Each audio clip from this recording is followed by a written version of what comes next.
अस्सलाम वालेकुम नाज़रीन, मैं हूं बाबर डोगर और आप देख रहे हैं मेरा यूट्यूब चैनल। नाज़रीन, आज की बड़ी अहम खबर, आज की जो अहम खबर थी वो ये थी कि आज शहबाज शरीफ ने जो बेल अप्लाई की थी और इसके बावजूद कि नैब के जो हाई कोर्ट का डबल बेंच था जिसमें जस्टिस सरफराज डोगर थे और जस्टिस अजद गुराल थे, उन्होंने बेल अप्रूव कर दी थी। लेकिन दोनों मोअज़्ज़ज़ जजेस के माबैन इख्तलाफ आ गया और जस्टिस अजद गुराल ने उस बेल की का जो फैसला था उस पर साइन करने से इनकार कर दिया और अपना इख्तलाफी नोट दिए। इसके साथ साथ ये भी खबर है कि इमरान खान साहब शहबाज शरीफ और इस्टेब्लिशमेंट के दरमियान जो बढ़ते हुए रवाबित हैं उससे खुश नहीं हैं और वो बल्कि ख़ास तौर पे शहबाज शरीफ ने जिस तरीके से बेल अप्लाई की और जिस तरह से ये खबरें आनी शुरू हो गई कि जनाब उनकी बेल जो है वो अब पक्की है, हो जाएगी, तो इमरान खान खासे एक्टिव हो गए थे।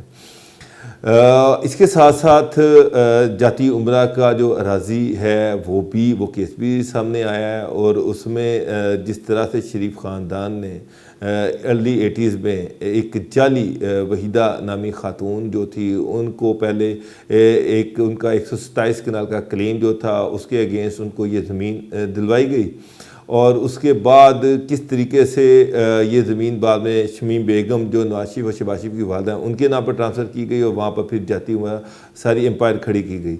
और इस सारे इशू में क्या रोले हैं, क्या इसमें अहम चीज़ें हैं, कौन कौन से ब्यूरोक्रेट इसमें इन्वॉल्व हैं, इस पर भी हम बात करेंगे।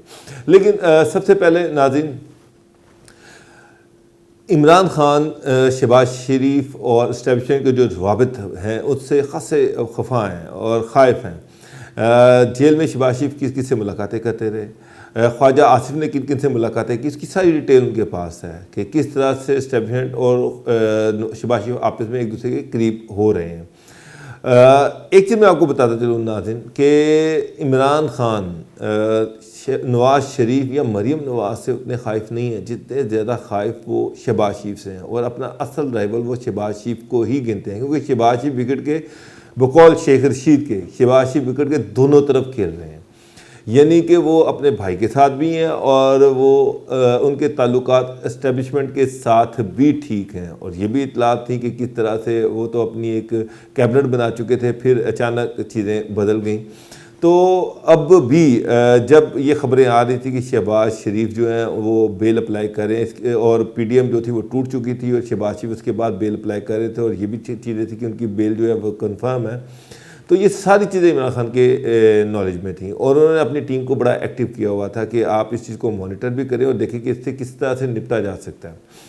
इसी दौरान लाहौर हाई कोर्ट की डबल बेंच जो है उन्होंने जिसमें जस्टिस सरफराज डोगर और जस्टिस अजद गुराल थे, उन्होंने सरकारी वकील नैब के जो वकील थे उनके भी आर्गूमेंट सुने और उसके साथ साथ शहबाज शरीफ के वकला के भी आर्गूमेंट सुने और उसके बाद एक शॉर्ट जजमेंट दे दी गई। शॉर्ट जजमेंट में जो कोर्ट एसोसिएट है उसने कहा जी कि बेल अप्रूव की जाती है और 50-50 लाख के मुचल के जो हैं वो जमा करवा दिए जाएँ। लेकिन बाद में जस्टिस अजद गुराल ने ना सिर्फ ये कि शॉर्ट जजमेंट पे साइन करने से इनकार कर दिया बल्कि इख्तलाफी नोट दे दिया कि वो तो बेल के हक़ में थे ही नहीं। अब जब इस तरह की सिचुएशन पैदा हो कि ये एक चीज़ मैं आपको बता दूँ कि ये लाहौर हाई कोर्ट की तारीख में अनप्रेसिडेंटेड है कि किसी बेल पिटीशन पे जो डीबी है दो जज साहिबान हैं उनके दरमियान इस तरह से इख्तलाफ आ जाए कि बेल की अनाउंसमेंट कर दी जाए लेकिन बाद में दोनों जजेस के दरमियान इख्तलाफात आ जाएँ। तो अजद गुराल साहब जो है वो तो उन्होंने तो इख्तलाफी नोट दे दिया और अपना इख्तलाफी नोट जो है वो उन्होंने चीफ जस्टिस को भिजवा दिया है और बिल की जो फैसला था शॉर्ट जजमेंट थी उस पर साइन करने से इनकार कर दिया। अब लाहौर हाई कोर्ट के चीफ जस्टिस जो हैं या तो वो सीनियर मोस्ट जज हैं या तो वो ये केस खुद सुनेंगे या किसी सीनियर रेफरी जज को भेज देंगे कि वो दोनों जजेस के आर्गूमेंट्स को पढ़ें और उसके मुताबिक फैसला दे दें।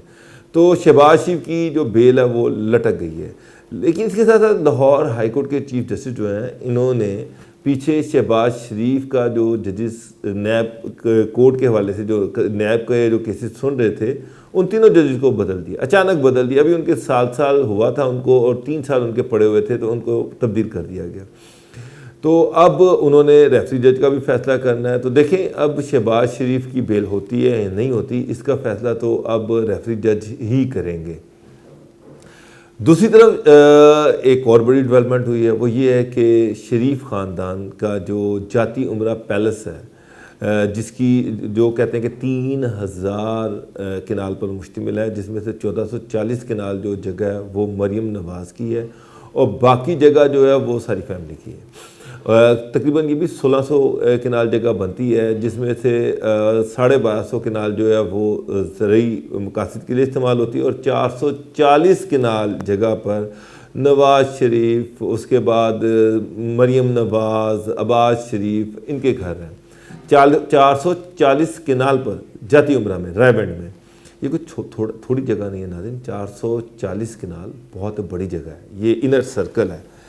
अब ख़बरें ये आ रही हैं कि हुकूमत ने 440 किनाल का वो एरिया, वो अंदर का वो एरिया जहाँ पर इनके घर बने हुए हैं, बड़े बड़े घर हैं, दरमियान में बड़े बड़े पार्क हैं, सड़कें बनी हुई हैं, फिर चारों तरफ वो एक दीवार है, दीवार के साथ साथ एक चिड़ियाघर है, उसके बाहर फिर वो खेत हैं, खेतों में वो ठेके पे दी हुई है जगह, उसके साथ एक ज़री फार्म भी है जहाँ पर गायें भैंसें रखी हुई हैं, जहाँ से घर के लिए दूध आता है। यानी कि बाहर से कोई चीज़ नहीं आती, सारी चीज़ें घर में तैयार होती हैं और वहीं से आती हैं इनको।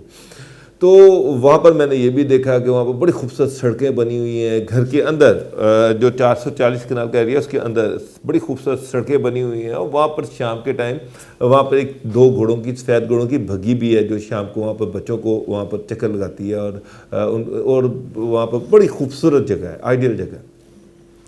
तो वहाँ पर स्टोरी ये है कि पंजाब हुकूमत ने उस ज़मीन की अलॉटमेंट कैंसिल कर दी है। हुआ ये कि अर्ली 80s में 1987 या 88 में जब नवाज शरीफ वज़ीर आला पंजाब थे, उस वक़्त एक वहीदा नामी खातून थी। वहीदा नामी खातून का एक क्लेम था 127 किनाल का। तो उस क्लेम के अगेंस्ट औकाफ महकमा की ये जो ज़मीन थी वो वहीदा बेगम को अलॉट कर दी गई। अलॉटमेंट के बाद वहीदा बेगम ने वही ज़मीन शमीम बेगम जो नवाज शरीफ की वाला थी उनको बेच दी। अच्छा, कहा ये सारी चीज़ें अब फर्जी हैं। शमीम बेगम को बेच दी और शमीम बेगम जो थी उन्होंने वो ज़मीन रख ली और उसके साथ इर्द गिर्द और ज़मीनें खरीद के वहाँ पर ये कोई 3000 किनाल जगह तो इसी तरह से फिर मुख्तलिफ लोगों से खरीदी गई औने पौने में और वहाँ पर जाती उमरा पैलेस बनाया गया। अब जो महकमा रेवेन्यू है, महकमा माल जो है, उसके रिकॉर्ड में या डिप्टी कमिश्नर लाहौर के रिकॉर्ड में कोई ऐसी ट्रांजैक्शन नहीं है कि जिसमें महकमा औकाफ को ने ये ज़मीन जो है वहीदा बेगम को अलॉट की हो।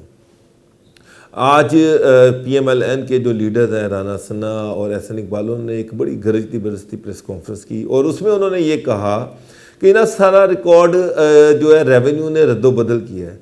तो मैं आपकी इतला के लिए एक चीज़ बता दूं कि रेवेन्यू का रिकॉर्ड इस तरह से रद्दोबदल नहीं होता, उसकी कॉपियां हर एक के पास होती हैं। मेरा मतलब है कि अगर बोर्ड ऑफ रेवेन्यू में कोई रिकॉर्ड है तो उसकी कॉपी DC लाहौर के पास भी होगी, कमिश्नर ऑफिस में भी होगी, AC ऑफिस में भी होगी, अदालतों में भी होगी। तो रिकॉर्ड कहीं एक जगह नहीं होता, वो बेताशा जगह पर होता है और इस तरह से इतना आसान नहीं है कि रिकॉर्ड में रद्दोबदल कर दिया जाए। अगर एक ही जगह पड़ा हो तो फिर तो पूरे लाहौर की ज़मीनों के जो अलॉटमेंट्स हैं वो सारी लोग तब्दील कर लें, लेकिन इतना आसान नहीं है।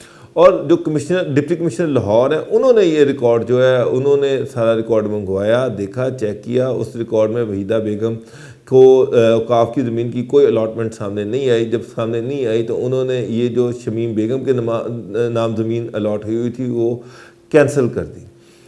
अच्छा नाज़रीन, इसमें आज एक और चीज़ है कि शरीफ ख़ास तौर पे राना सना ने बड़ी धमकियां दी लाहौर की ब्यूरोक्रेसी को, पंजाब की ब्यूरोक्रेसी को। मैं उन्होंने चीफ सेक्रेटरी, कमिश्नर लाहौर और SMBR उनको धमकियां दी कि जनाब आप इस हुकूमत के खिलाफ खड़े हो जाएं, आप इस हुकूमत को साफ जवाब दे दें और कोई इलीगल काम ना करें, कोई ऐसा काम ना करें वरना हम आपको देख लेंगे। आपने शरीफ फैमिली के हवाले से अगर हुकूमत कोई आपको ऑर्डर देती है उसको ना माने और हम आपको देख लेंगे आप इलीगल ऑर्डर मान रहे हैं। मैं हैरान था कि ये जो ब्यूरोक्रेसी। और फिर उन्होंने एक और बात भी की कि हमें पता है हमारे बोर्ड ऑफ रेवेन्यू में छोटा स्टाफ हमारे साथ मिला हुआ है, वो हमें सारी डिटेल दे रहा है। SMBR का भी उन्होंने जिक्र किया। SMBR बाबर तारड़ हैं, चीफ सेक्रेटरी जवाद रफीक मलिक हैं, और कमिश्नर लाहौर जिसका नाम लिया गया वो हैं कैप्टन उस्मान। मैं हैरान हूँ कि ये अफसरान कितने चहीते थे शहबाज शरीफ के। मेरा मतलब है कैप्टन उस्मान जो थे वो स्टाफ ऑफिसर थे शहबाज शरीफ के, बाद में उनको डिप्टी कमिश्नर लाहौर लगाया गया। बहुत डिप्टी कमिश्नर लाहौर शहबाज शरीफ अपने ख़ास बंदे को लगाते थे। इसके साथ साथ जो थे बाबर तारड़, वो तो वैसे ही वो रिश्तेदार हैं अताउल्ला तारड़ के, और अताउल्ला तारड़ साथ खड़े हुए कह रहे हैं कि जनाब हम इस्तग़ासा करेंगे इन अफसरान के ख़िलाफ़ जो PTI के लिए काम कर रहे हैं। मैं हैरान हूँ, ये PTI के लिए काम कर रहे हैं या नून लीग के लिए काम कर रहे हैं, कि सारी डिटेल्स, सारी तफसीलात, हर चीज़ नून लीग के पास पहले ही मौजूद है। ये कौन देता रहा है क्या? और जवाद रफीक मलिक साहब जो हैं वो, उनको शहबाज शरीफ ने कमिश्नर लाहौर लगाया, उनको senior member board of revenue लगाया, उनको सेक्रेटरी लोकल गवर्नमेंट लगाया। उनके चहीते अफसर थे। कैप्टन उस्मान उनके चहीते अफसर थे, और बाबर तारड़ तो वैसे ही उनके अपने हैं, घर के हैं। तो नून लीग कह रही कि इनके खिलाफ इस्तग़ासा करेगी। ये सिर्फ टोपी ड्रामा है, इसमें इसके अलावा कुछ भी नहीं है। हकीकत ये है कि वहीदा बेगम कोई फर्जी करैक्टर थी, जिनके नाम पे ये अराज़ी जो थी वो अलॉट करवाई गई। उसके बाद वहीदा बेगम से ये अराज़ी जो थी वो शमीम बेगम को ट्रांसफ़र कर दी गई, ताकि ये लगे कि जनाब हमने अपने नाम सरकारी ज़मीन अलॉट नहीं की, बल्कि ये किसी और को अलॉट हुई थी, उससे हमने ख़रीदी है, कागज़ों में ख़रीदी है, लेकिन हकीकत में ख़रीदी नहीं गई थी। ये एक फ़र्जी करैक्टर थी, उनसे इनको मिली और इनसे आगे चली गई, और उसका कोई रिकॉर्ड रेवेन्यू के रिकॉर्ड में नहीं है। तो ये भी इतलात है कि अब वफाकी हुकूमत जो है या पंजाब गवर्नमेंट जो है, इनको भी पता है कि कौन लिस्टें बन रही हैं। मैंने आपको बड़ी दफ़ा बताया कि नून लीग के अफसरान की लिस्टें बन रही हैं, और आहिस्ता आहिस्ता सारे नून लीग के जो अफसरान हैं उनको यहाँ से निकाला जा रहा है। पहले तो जो कमिश्नर रावलपिंडी थे वो गए, अब मेरा ख्याल है कि बाबर तारड़ के जाने की बारी आ गई है। नाज़रीन, मेरे वीडियो देखते रहिए, बहुत शुक्रिया, अल्लाह हाफ़िज़।